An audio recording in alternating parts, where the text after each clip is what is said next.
Hey people, welcome back to my YouTube channel ఇట్లు మీ కీర్తి.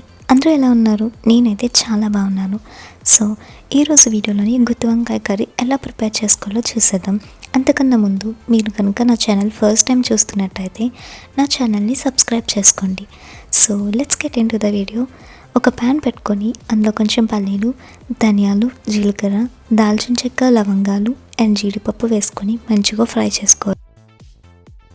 బాగా fry అయిన తర్వాత మిక్సీ పట్టేసుకొని అందులో కొంచెం సాల్ట్, కారం, ధనియాల పొడి అండ్ కొంచెం ఆనియన్స్, కొత్తిమీర వేసి ఒక థిక్ పేస్ట్ లాగా ప్రిపేర్ చేసి పక్కన పెట్టేసుకోండి.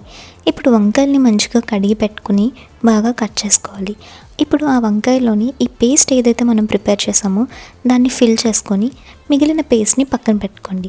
సో ఈ వంకాయల్లోని పేస్ట్ని ఫిల్ చేసాం కదా, ఇప్పుడు ఈ వంకాయల్ని ఆయిల్లోని ఫ్రై చేసుకోవాలి. ఇదే మెయిన్ పార్ట్ అనమాట.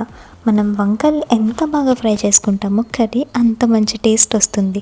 సో వంకాయల్ని మంచిగా ఫ్రై చేసుకొని తీసి పక్కన పెట్టేసుకోండి. ఇప్పుడు అదే ప్యాన్లోని కొంచెం జీలకర్ర, పచ్చిమిర్చి, కరివేపాకు వేసుకొని బాగా ఫ్రై అయిన తర్వాత అందులోని సన్నగా కట్ చేసి పెట్టుకున్న ఆనియన్స్ కూడా వేసుకొని మంచిగా ఫ్రై చేసుకోవాలి. ఆనియన్స్ గోల్డెన్ బ్రౌన్ వచ్చినంత వరకు ఫ్రై చేసుకొని అందులో కొంచెం సాల్ట్, కారం యాడ్ చేసుకోవాలి. మనం ఆల్రెడీ ప్రిపేర్ చేసి పెట్టుకున్న పేస్ట్లోని సాల్ట్, కారం వేసుకున్నాం కాబట్టి ఇందులో చూసుకొని వేసుకోండి. సరిపడా సాల్ట్, సరిపడా కారం మాత్రమే వేసుకోండి. ఇంకా ఇది బాగా ఫ్రై అయ్యి ఆయిల్ అంతా పైకి తేలినంత వరకు ఉంచి ఇవి బాగా ఫ్రై అయిన తర్వాత మనం ముందుగా ఫ్రై చేసి పెట్టుకున్న వంకాయల్ని కూడా ఇందులో వేసుకోవాలి. ఇప్పుడు మనం ముందుగా మిగిలిన పేస్ట్ని కూడా వేసుకొని ఒకసారి మంచిగా కలిపేసుకోవాలి. అండ్ ఇందులోని కొంచెం చింతపండు రసాన్ని యాడ్ చేసుకోవాలి. ఇది కంప్లీట్లీ ఆప్షనల్. మీకు కనుక కొంచెం పులుపులుగా ఉంటే నచ్చుతుంది అనుకుంటే మాత్రమే ఈ చింతపండు రసాన్ని యాడ్ చేసుకోండి.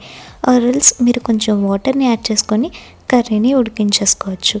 సో ఇదంతా ప్రాసెస్ అయిన తర్వాత ఒక 5 మినిట్స్ మూత పెట్టేసుకొని మంచిగా మగ్గిపోనివ్వాలి.